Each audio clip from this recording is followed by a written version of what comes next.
Yo, Bakayalo Konoyalo, et oui, on se retrouve pour une petite review de l'épisode 1 de The Rising of the Shield Hero. Donc les amis, petite découverte qu'on m'a recommandée, et les amis, c'est vraiment pas mal en fait. Dès le premier épisode, j'adore, j'aime bien, on accroche bien, et c'est un bel isekai, donc je pense que ça va révolutionner un peu le game. Enfin bon, ils en sont déjà à la saison 3, je suis en retard, je sais, je rattrape ou 4, je sais plus, mais bref. Petit épisode 1, mais avant de commencer, à l'instant auto-promo, bien évidemment, mon manga Wolfius, qui sort le 31 janvier 2024 sur Manga Draft, donc n'hésite pas à regarder sur Manga Draft, ce sera légal et gratuit en plus, donc voilà, tu tapes Wolfius, tu cherches et puis tu trouveras, hein. Bon, c'est pas encore sorti, mais voilà, mais on est là pour parler de The Rising of the Shield Hero, épisode 1, les amis, j'ai vraiment kiffé, pour un isekai, en fait, je trouve ça vraiment pas mal. Bon, il y avait Moshuto Tensei. J'avais fait la review, effectivement, je t'invite à la regarder. Mais il y avait un petit truc qui me dérangeait. C'était le côté lolicon un peu du truc. Mais là, par contre, j'accroche. J'accroche. Parce que déjà, le début, bon, si t'as pas vu l'épisode, va le regarder. Hein, je te mets le lien en description. Comme ça, voilà, hein, je vais spoiler. Et d'ailleurs, après ça, je vais binge-watcher la saison 1. C'est comme dirait les Jones. C'est-à-dire, je vais enchaîner tous les épisodes et faire une petite review ensuite. Mais pour l'instant, c'est vraiment pas mal. Bon, scénario classique de début. C'est un jeune qui va à la bibliothèque, il voit des romans à la bibliothèque, il en prend un et finalement il ouvre les pages et il se rend compte que le début, il y a juste le début et au bout d'un moment il n'y a que des pages blanches et boum, il se fait emporter par le bouquin. Du coup il intègre un nouveau monde et c'est dans ce monde où il devient le super héros. Du moins il y a 4 héros qui arrivent là-bas. Il y a un héros avec une épée, un héros avec une lance, un héros avec un arc et des flèches, et lui finalement il détient le rôle du héros avec le bouclier. Donc c'est vraiment le moins fun, le bouclier, parce qu'on sait très bien qu'avec un bouclier tu ne peux pas attaquer, tu ne peux que défendre, et du coup ces héros étaient déjà attendus, et du coup il arrive dans ce monde et tout le monde se dit oh non, le héros bouclier on n'en veut pas.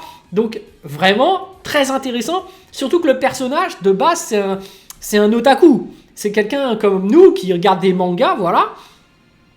Et on arrive directement à s'identifier à lui, parce que, faites pas semblant, vous ne lisez pas de manga, il arrive à la bibliothèque, il prend un roman, il rentre dedans. Si on fait des reviews de manga ici, c'est que forcément, tu connais ce qu'il ressent, et finalement, quand tu arrives à t'identifier à lui. Donc ça, je trouve ça incroyable, je trouve ça très bien fait. Et ensuite, quand tu arrives dans ce monde, on aimerait tous être un super héros incroyable, mais avoir comme truc bouclier là, comme artefact particulier, c'est pas ouf.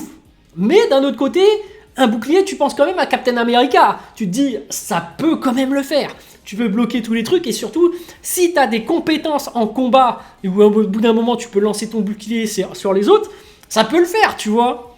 Mais bon, comparé aux autres, forcément, tu as des épées, tu as des lances, tu as des arcs et des flèches. Bref, intéressant parce que dès qu'ils arrivent dans ce monde, en fait, lui, il n'est pas préparé comme les autres joueurs. Parce qu'en fait, les autres joueurs, en fait, chacun provient du Japon, mais dans un univers alternatif différent. Ça fait que les autres, c'était par rapport à un jeu vidéo qu'ils intègrent ce monde. D'ailleurs, des jeux vidéo différents. Donc, ils ont eu le temps de se préparer, d'avoir déjà différentes astuces, et ils savent déjà, dans le jeu, qu'est-ce qu'il faut faire pour avoir de l'avantage sur les autres. Tu vois, comment bien commencer une partie. Par exemple, quand tu joues à un jeu vidéo, c'est normal que la première fois tu découvres, tu sois moins rapide que la deuxième fois. Des fois, tu joues une deuxième fois pour vraiment performer dans le jeu. Et ben voilà, là, eux, ils sont déjà en mode, je me suis déjà intéressé au jeu, je connais déjà les astuces, et ils arrivent dans le jeu, et direct, tu sens qu'ils ont un avantage certain. D'ailleurs, tu vois que les gens voient bien que l'autre, là, celui au bouclier, il connaît pas le monde où il va. Il connaît pas le monde où ils sont. Alors que les autres savent déjà. Donc au début, ils arrivent devant le roi qui leur confie une mission parce que ce sont des héros. Et finalement, ça fait un peu comme quand tu étais, en classe à l'école primaire ou au lycée, au collège plutôt. Enfin, qu'importe, hein, en vrai. Quand t'as par exemple, on fait un match de foot, un match de hand ou de basket, un truc d'équipe, on désigne des joueurs, et les joueurs un peu les plus forts en fait, et ils doivent choisir les gens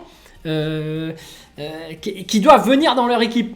Et au final, celui au bouclier, c'est le dernier sélectionné et même personne ne veut de lui. Et c'est intéressant parce qu'au final, tu te rends compte que quand on laisse le choix aux gens de choisir leurs joueurs, très souvent ça fait des groupes, on rejoint le plus fort et personne ne veut rejoindre le plus faible, ce qui paraît en réalité normal.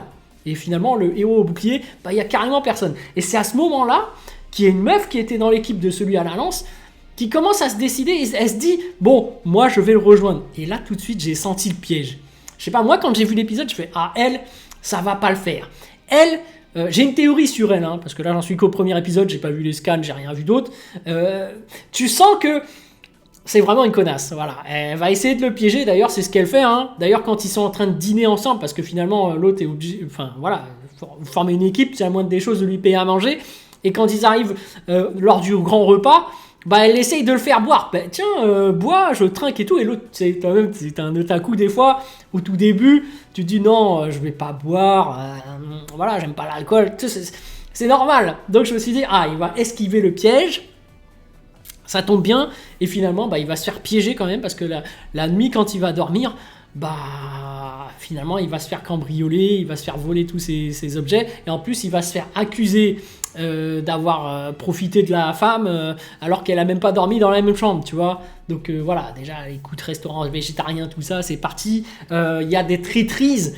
Et c'est là que j'ai, dans ma tête, une théorie, c'est que cette femme-là, là, qui l'a piégée, je pense qu'en fait, ça peut pas être un PNJ, ça peut pas être un personnage de ce monde, parce que c'est trop élaboré. Les gens, normalement, dans un jeu vidéo, t'aident à progresser, mais ils ne font pas des sournoiseries pareilles.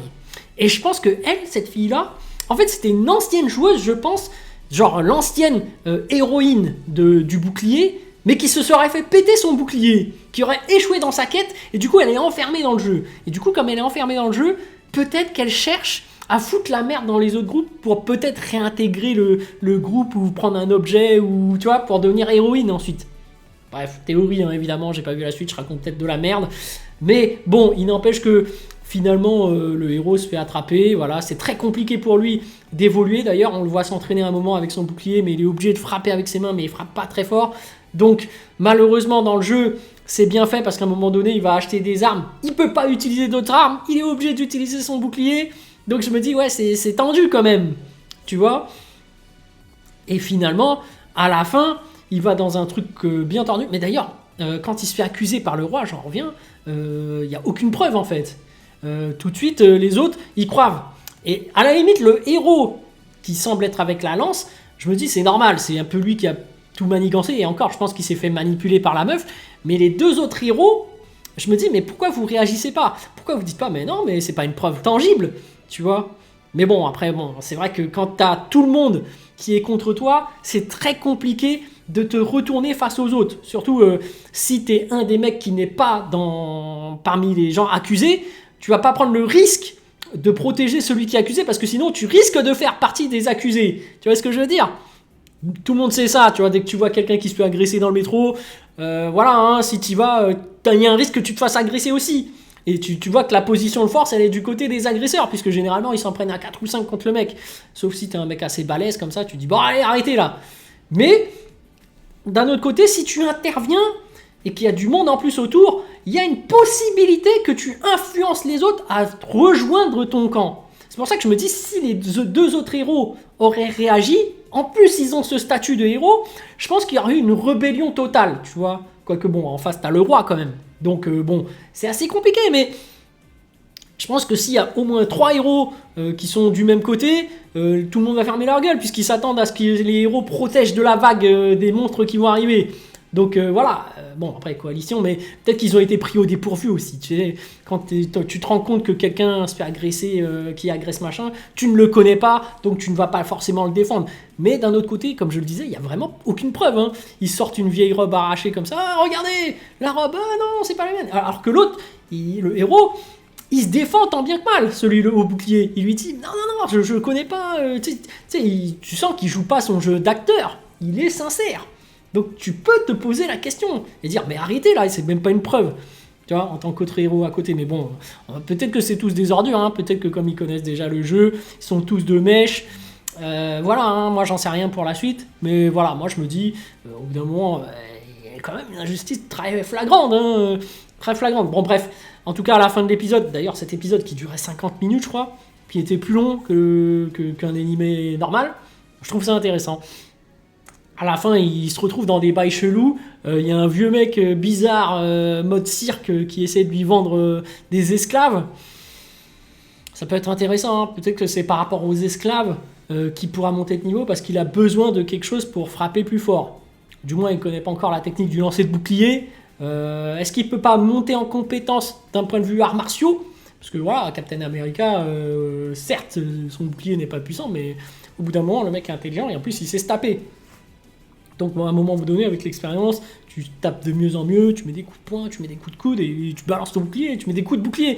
D'ailleurs, tu vois, les Spartiates, là, dans 300, ils ont des épées, mais ils ont aussi un bouclier. Et des fois, ils mettent des coups de bouclier. Et quand le bouclier, tu frappes avec, ça fait beaucoup plus mal. Hein.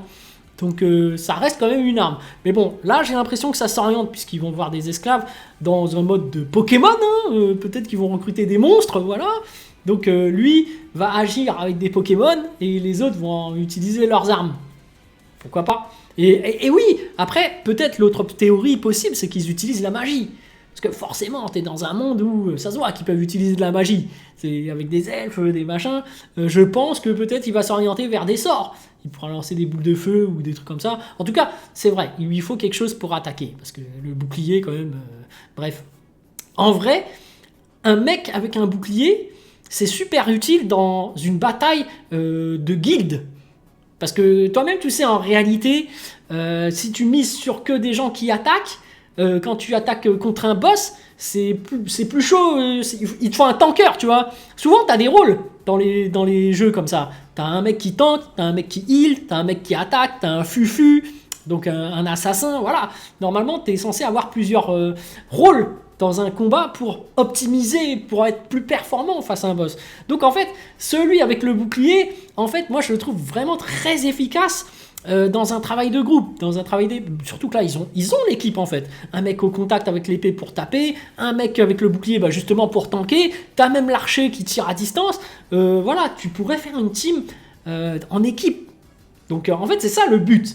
Et je pense que ils font une grosse erreur les autres, parce qu'en réalité il faut penser au travail d'équipe avant tout, parce que tu sais t'as des vagues de monstres qui arrivent, t'as sûrement un big boss, si vous travaillez tous en équipe ce sera plus efficace que chacun en solo, mais après je comprends, puisque bon en réalité quand tu joues à des jeux comme League of Legends, Heroes of the Storm ou d'autres jeux où il faut un travail d'équipe, tu te rends compte que voilà, dès que tu commences un jeu, il y a beaucoup de gens qui aiment bien jouer en solo, qui font leur petit solo, vas-y je prends mon épée, je vais taper tout seul, vous êtes là pour me servir, couvrez-moi, voilà, il n'y a pas trop de travail d'équipe à niveau quand tu viens d'arriver, tu vois. Alors que bon, quand tu montes en ligue, quand tu commences à être en doré ou en diamant, puis même si tu montes encore plus haut, platine, master, tu vois, ça devient vraiment ordonné, travail d'équipe, si tu fais n'importe quoi, on te vire du groupe, tu vois. Là, c'est des équipes qui se connaissent vraiment. Alors que là, c'est des gens qui se connaissent pas, et quand ils se connaissent pas, et en plus qui débutent, souvent chacun en fait un peu pas à sa tête. Ils se disent, bon, c'est moi le héros, tous pour moi. Voilà. Mais bref, super intéressant. En tout cas, cet isekai, moi j'aime bien, je vais binge-watcher, j'accroche bien à cet univers, j'aime bien cette ambiance. En plus, il y a de la traîtrise, il y a de la tension, il y a déjà un truc qui commence super mal pour le héros. Ouais, j'aime bien. Je vais regarder la suite et je vous dis ce que je vais penser de la saison 1. Allez, sur ce, je vous dis donc à plus dans le bus, ou plutôt à plus tard dans le car, ou plutôt à bientôt dans le bateau.